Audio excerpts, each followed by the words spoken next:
Բարև ձեզ։ Շողակաթի եթերում հարց ու պատասխանն է։ Շնորհակալ եմ հարցերի համար, որոնք շաբաթվա ընթացքում ուղղում եք մեզ եւ կիրակի սպասում դրանց պատասխաններին։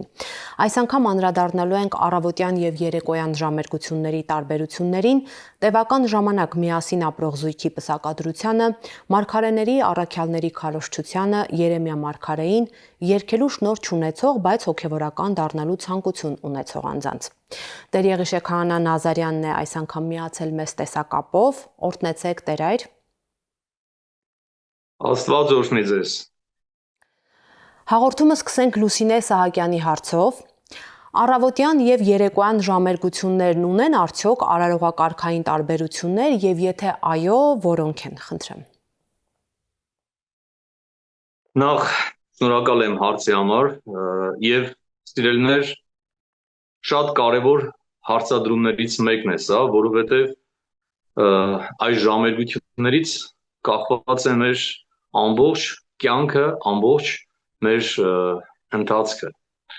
Եվ այսպիսի խոսք կա, որ ասում է, ինչպես աղոթում ես, այդպես էլ ապրում ես։ Ուրեմն առավոտյան ժամերգությունը հետևյալ կերպ է, ես աշխարհաբար թարգմանած ասեմ, սկիզբը ժամագրքում այսպես է սկսում, առավոտյան ժամի ընդհանրական աղոթքի կարգը, որ կատարվում է իդեմս որդի Աստծո, որ երևաց յուղաբեր կանանց։ Ուրեմն մենք, որ հավատում ենք Սուրբ Երրորդությանը, ամեն ժամերգություն նվիրված է երրորդության դեմքերից որևէ մեկին, եւ առավոտյան ժամերգությունը որդի Աստծուն է նվիրված, եւ ամբողջ ժամերգության ընթացքում աղոթքները, սաղմոսները եւ խնդրվածները ինչ որ կա, ուղղված է նրա համար, որ Տեր Աստված առաջիկա օրը, որ գալուց է մեր վրա, որովհետեւ միայն Աստված գիտի թե ինչ է սպասվում մեզ այդ առաջիկայում։ Եվ սկսում ենք Աստծուն աղաղակելով, Աստծուն դիմելով, որ Տեր Աստված առաջիկա օրը դու պահպանիր մեզ, դու առաջնորդիր, քո ամենազոր աչի հովանու ներքո պահիր մեզ, որովհետև դու ես ամենագետը, ամենատեսը եւ դու ավելի լավ գիտես թե մեզ ինչ է պետք այդ օրը, այդ ժամին։ Իսկ երեկոյան ժամերգությունը, որ նույնպես նվիրված է որդի Աստծուն, կոչվում է երեկոյան ժամի ընդհանրական աղոթքի կարգը, որ կատարում է իդեմս որդի Աստծո, որ իջավ խաչից եւ կտավապատվելով դրվեց գերեզմանում։ Մենք սիրելիներ ջան, գիտենք, որ երեկոյան Հիսուսին, երբ որ խաչից իջեցրեցին, կտավով պատեցին եւ դրեցին գերեզման։ Եվ առաքյալները տխուր էին, Քրիստոսին հավատացողները տխուր էին, որովհետեւ Տերը խաչվեց, Տերը մահացավ եւ դրվեց գերեզման։ Երեկոյան ժամերգության ընթացքում բոլոր աղոթներով խնդրում ենք, որ Տեր առաջիկա երեկոն եւ նաեւ առաջիկա գիշերը դու պահպանիր դիվային փորձություններից, չարի փորձություններից, խաղաղ երեկո եւ խաղաղ գիշեր պարգևիր։ Եվ մենք, որ մեր անկողնու մեջ ենք ընկղվում, մաղճակալ, դա այդ խորհուրդն է, որ գերեզման ենք դրվում, այն հույսով, որ պիտի հարություն առնենք, արթնանանք։ Դրա համար, երբ որ առավոտյան արթնանում ենք, դա խորհրդանշում է նաև Քրիստոսի հարությունը, որ ինքը հարություն առավ եւ հենց շեշտում է, որ երևաց յուղաբեր կանանց։ Եվ առավոտյան բնականաբար, երբ որ լույսը, Աստծո պարգևած լույսը տեսնում ենք, բոլորս նախ փառք ենք տալիս Աստծուն, որովհետեւ ցավոք սրտի աշխարհում միլիոնավոր մարդիկ այդ լույսը այլևս չեն տեսնում։ Բայց եթե Աստված մեզ կյանք է տվել, ուրեմն մենք դեռ անելիք ունենք, մենք դեռ ճանապարհ պիտի անցնենք, որի համար փառք Աստծուն։ Եվ ընդհանրապես որպես քահանա մեր քրիստոնյա զավակներին միշտ խնդրում ենք, հորդորում ենք, սիրելիներ, ժամերգությունները ոչ միայն հոգևորականների համար է, այստեղ ինքը տալիս է հասարակած, այսինքն ընդհանրական բոլորի համար է, Քրիստոսին հավատացող յուրաքանչյուր անձի համար։ Եվ Երանի այն հավատացյալին, այն քրիստոնյային, ով որ իր կյանքը ամբողջապես հանձնում է Աստծո ձեռքը, եւ Աստված արդեն իր իմաստությամբ, իր նախախնամությամբ առաջնորդում է այս կյանքի ճանապարհներով եւ սիրելներ, շատ կարեւոր է, որ միշտ հիշենք այդ խոսքը, որ ինչպես ապրում ես, այդպես աղոթում ես։ Այսինքն աղոթքից էլ կախված է մեր ամբողջ կյանքը, մեր ամբողջ կենսագրականը եւ մեր եկեղեցու սուրբ հայրերը դա են հորդորում։ Ով ուզում ես եղի, կուսակրոն հոգևորական ես, ամուսնացյալ քահանա ես, պարզ շարքային քրիստոնյա ես։ Եթե սուրբ հայրերի դրված այս աղոթական կարգին չես հետևում, չես քայլում դրանով, ուրեմն թիրախավորում ես միշտ սատանայի կողմից, որովհետև անպաշտպան ես դառնում։ Դրանք սպառազինություններ են, որ առավոտյան մենք սպառազինվում ենք Աստծո հոգևոր զենքերով, որովհետև առաջիկայում պատերազմի մեջ ենք մտնում։ Եվ պատերազմի գնացող զինվորը բնականաբար ինքը միշտ սպառազինվում է, որպեսզի կարողանա այդ չարի, այդ թշնամու հարվածներից ինքը պաշտպանված լինի։ Սուրբ Նեստեր Շնորհալին հավատով խոստովանի մեջ շատ գեղեցիկ աղոթք ունի, որ ասում է Աստված իմ, որ բացում է ձեռքերդ եւ լցնում բոլոր արարածներիդ քո ողորմությամբ, քեզ եմ հանձնում իմ անձը, դու հոգա իմ հոգու եւ մարմնի բոլոր կարիքները, այսուհետեւ մինչեւ հավիտյան եւ ողորմիր քո արարածներին եւ ինձ բազմամեղից։ Այսինքն մեր հոգու փրկության ամբողջ առաջնային է եւ մարմնավոր բոլոր կարիքները հանձնում ենք Աստծո ձեռքը։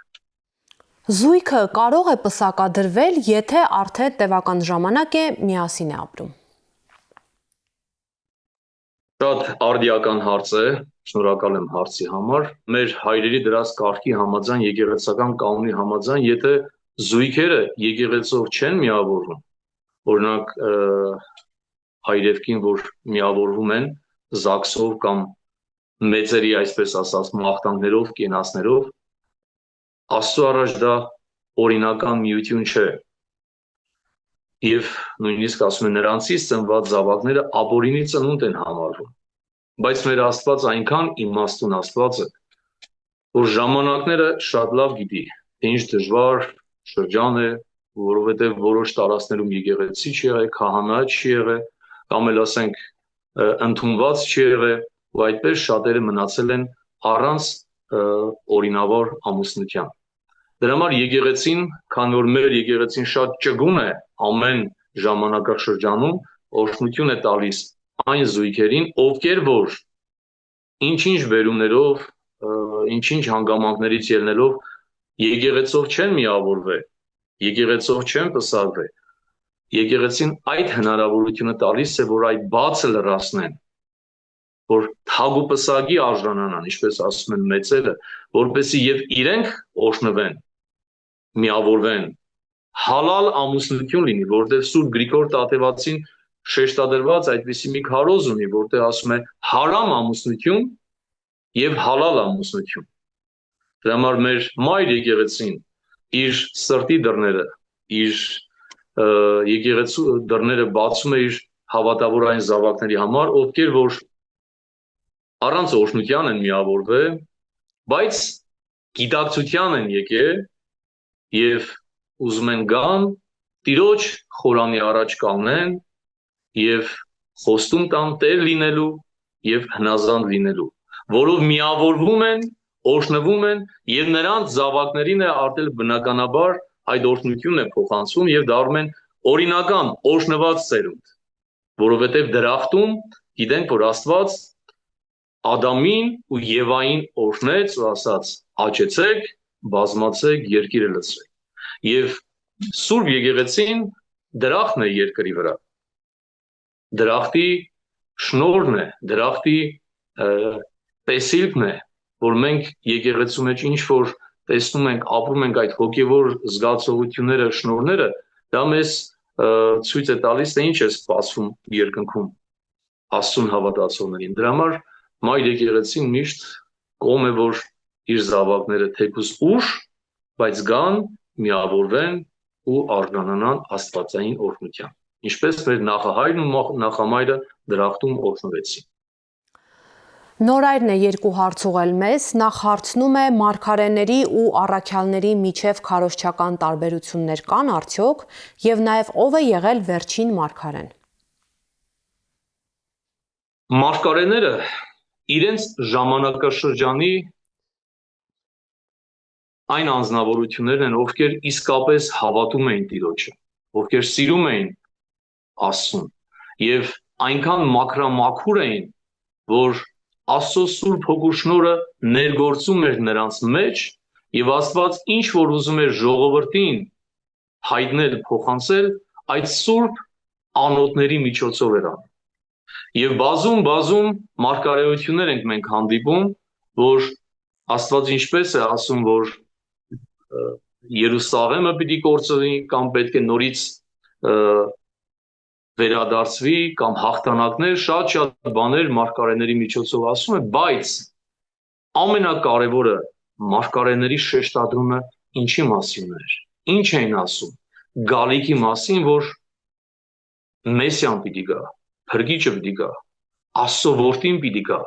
մարդկությանը փրկելու համար, մարգարեների հիմնական առաքելության բուն նպատակը դա էր, որ Աստծո որդու ճանապարհն էին հարթում, ճանապարհն էին բացում, պատրաստում էին ժողովրդին։ Եվ այդպես բազում մարգարեներ ասացին, որ այո, փրկիչը պետք է գա։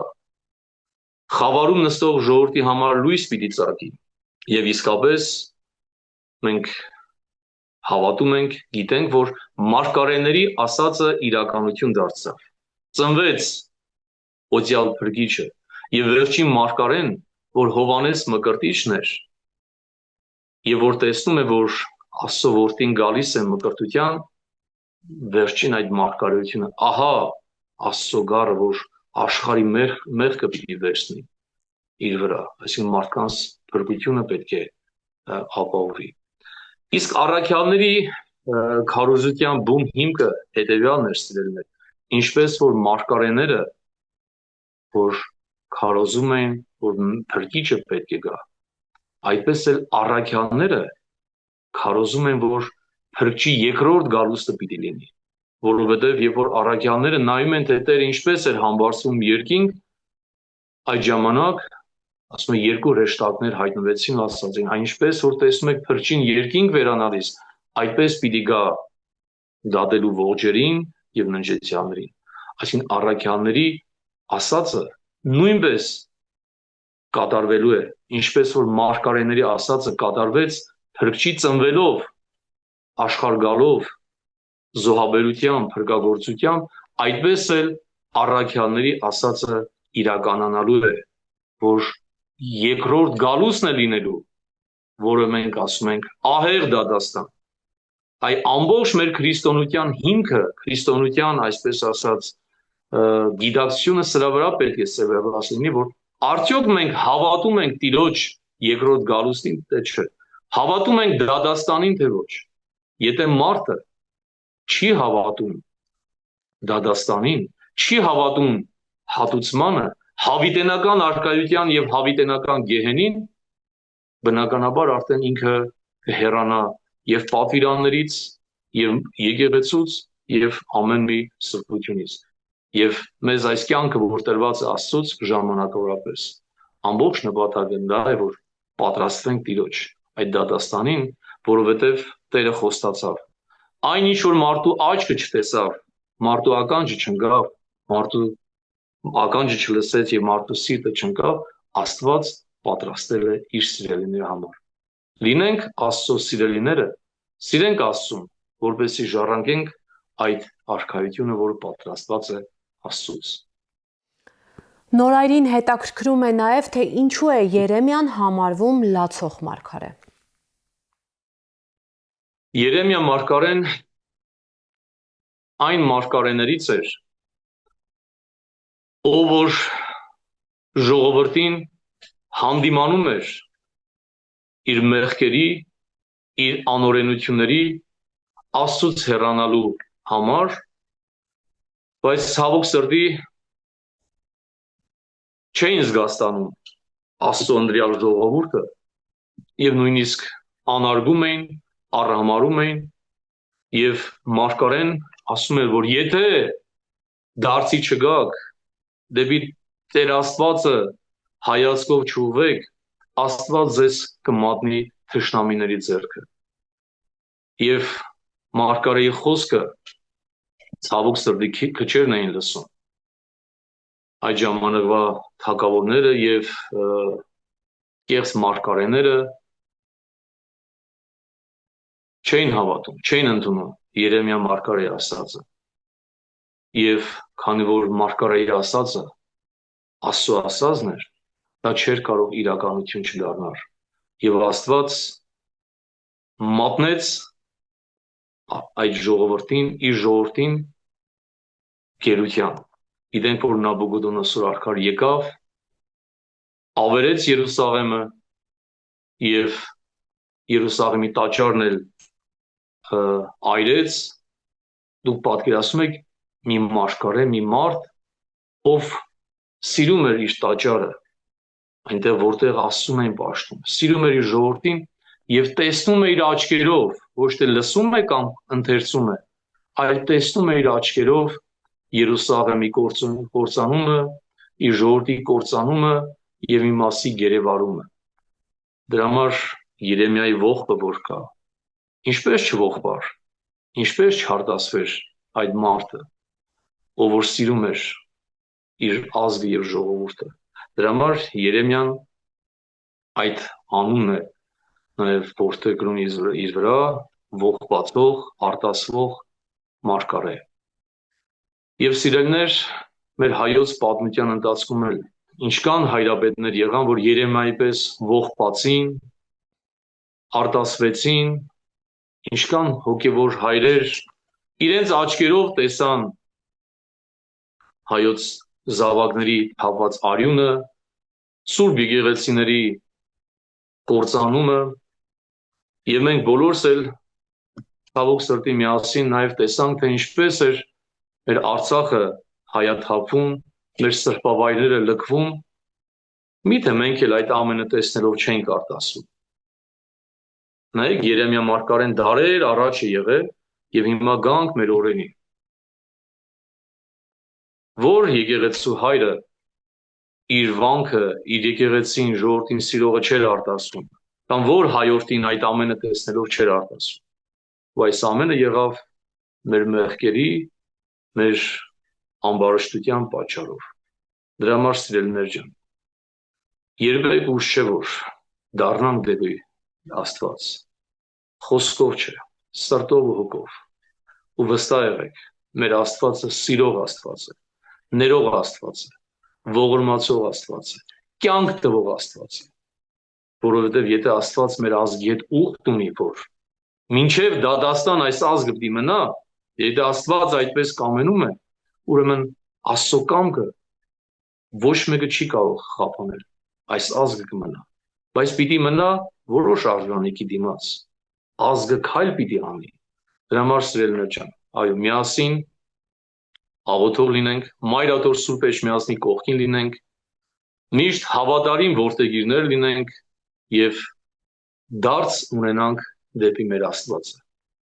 Թող Աստծո օրհնություն լինի մեզ ամենքիս վրա։ Եվ ընթերցեմ վերջին հարցն այսօրվա հաղորդման։ Երգելու կարողությամբ ընդհանրապես չորթված անձը կարող է արդյոք հոգևորական դառնալ։ Մերինն է հետաքրքրում։ Այդ բառը, որ շեշտվում է ընդհանրապես, ես որ ճեմարանում սովորում էի, այդ ուսանելու տարիներին շատ ընկերներ, մտերիմներ ունենք, որ ձայնային տվյալներ չունեին, բայց այնքան գեղեցիկ խոսք ունեին, այնպիսի օրինակելի վարք ունեին, որ կարծես լրացնում էր այդ ձայն չունենալը։ Բնականաբար սիրելիներ, հոգևորականը արժանիքներ պիտի ունենա, եւ առաջին արժանիքը դա իր վարքն է։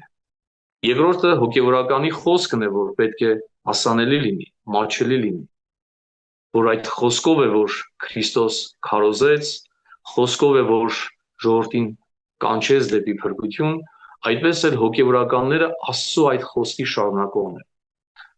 Եվ երրորդը, որ ձայնային տվյալներն են, ես ճանաչում եմ այդպիսի հոգևորականի, որ ձայնային տվյալներ չունի, լավ չունի, բայց այնպիսի հոտ ու համայնք ունի, ու այդպես շատերը կան, որ ժողովրդին ձգում են եւ առաջնորդում են դեպի փրկություն։ Ես կարծում եմ, որ այն անձիկ, ովքեր որ ուզում են գան դեպի Քրիստոս, ուզում են քայլել Տիրոջ ճանապարհներով, ուզում են Աստծո խոսքը լսել, իրանք կգան դեպի եկեղեցի, մայր եկեղեցի։ Քահանայի պատարագի քարոզը կլսեն։ Եթե մի քիչ էլ գեղեցիկ չի երգում, կհարմարվեն։ Եղեք այդ քահանայի կողքին, օգնեք այդ քահանային եւ ընդհանրապես որպես եկեղեցու սպասավոր խնդրում եմ մեր հավատավոր զավակներին, սիրելիներ ջան, մենք ձեր կարիքը շատ ունենք։ Ինչպես որ ծնողը միշտ կարիք ունի իր երեխայի ուշադրության, չէ՞, այդ քաղցր ժպիտի, այդպես էլ մենք բոլորիդ կարիքը շատ ունենք պատարագների, ժամերգությունների, ընդհանուր կյանքում։ Խնդրում ենք, մեր կողքին եղեք, մանավանդ այս դժվար փորձություններով լեցուն մարտահրավերներով լեցուն արքարում, միշտ կարիք ունենք մեր հավատավոր զավակների, ձեր հոգևոր սպասավորի կողքին եղեք, փայփայեք, օգնեք, որպեսզի ինքը ավելի լավ պտղաբերի, ավելի լավ ծառայի, դրանից օգտվելու եք դուք եւ հոգևորականը եւ ընդհանուր մայր եկեղեցին։ Շնորհակալ եմ Տեր այր մեր հաղորդմանը մասնակցելու համար։ Ես էլ եմ շնորհակալություն հայտնում այս հնարավորության համար եւ հարցերի համար, թող Աստված օրհնի մեզ եւ խնդրենք, որ Աստված բացի մեր մտքի, սրտի, հոգու դռները, որպեսզի Աստծո խոսքը ներթափանցի այնտեղ եւ պտղաբերի մեր հոգևոր անդաստանում։ Աստված օրհնի ամենքիս։ Շնորհակալ եմ։ Տեր Եղիշե Քահանա Նազարյանն էր միացել մեզ տեսակապով։ Կհանդիպենք հաջորդ կիրակի, հաջողություն։